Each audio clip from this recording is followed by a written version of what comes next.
தற்போது அண்மை செய்தி, அரசை நடத்துவது முதலமைச்சர் மு.க.ஸ்டாலின் தான் என தெரிவிக்கப்பட்ட தமிழ்நாட்டில் ஐஏஎஸ் அதிகாரிகள் அரசை நடத்தவில்லை. அரசு கூடுதல் தலைமை வழக்கறிஞர் ரவீந்திரன் நீதிமன்றத்தில் தெரிவித்திருக்கிறார். மேலதிக விரிவான விவரங்களுக்கு சிறப்பு செய்தியாளர் ரமேஷ்குமார் இணைகிறார். ரமேஷ்குமார், விவரங்கள்.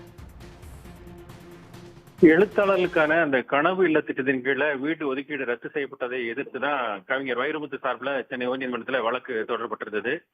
இந்த வழக்கு சென்னை உயர்நீதிமன்ற நீதிபதி ஆனந்த வெங்கடேஷ் முன்பு இன்று விசாரணை வந்தபோது ஏற்கனவே பெண் ஐபிஎஸ் அதிகாரி திலகவதிக்கு வீட்டு ஒதுக்கீடு செய்ய பிறப்பித்த உத்தரவை எதிர்த்து அரசு மேல்முறையீடு செய்துள்ளதாகவும் அந்த வழக்கு இன்று விசாரணைக்கு வர உள்ளதாகவும் தெரிவித்தார். அப்போது குறிப்பிட்ட நீதிபதி எழுத்தாளர்களுக்கு வீடு ஒதுக்கீடு செய்தது என்பது உணர்வுபூர்வமான விஷயம், இதில் ஐஏஎஸ் அதிகாரிகளுக்கு தெரியாது என்றும் ஐஏஎஸ் அதிகாரிகள் ஒரு இணையான ஒரு அரசாங்கத்தை நடத்துவது துரதிருஷ்டவசமானது என்று ஒரு பதிவை அவர் மேற்கொண்டார். வாய்மொழியாக தெரிவித்திருந்தார்.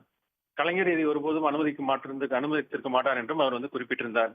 இந்த நிலையில இது தொடர்பாக 2.25 மணிக்கு நாங்கள் அந்த மேல்முறையீடு வழக்கினுடைய நிலை குறித்து தெரிவிக்கிறோம் என்று தெரிவித்து அப்போது ஆஜரான அரசு தரப்பின் கூடுதல் தலைமை வழக்கறிஞர் ஜி ரவீந்திரன் 2.25 மணிக்கு ஒத்திவைக்குமாறு கேட்டுக்கொண்டார்.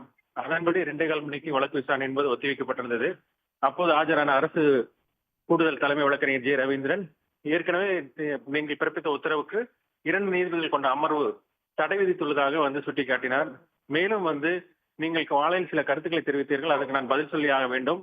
இந்த அரசை நடத்துவது முத்துவேல் கருணாநிதி ஸ்டாலின் தான், அதிகாரிகள் கிடையாது என்று அவர் திட்டவட்டமாக தெரிவித்தார். இதையடுத்து வழக்கு விசாரணையை நீதிபதி ஒத்திவைத்திருக்கிறார். விவரங்களுக்கு நன்றி ரமேஷ்குமார். உடனுக்குடன் செய்திகளை தெரிந்து கொள்ள சன் நியூஸ் பெல் ஐகானை கிளிக் பண்ணுங்க.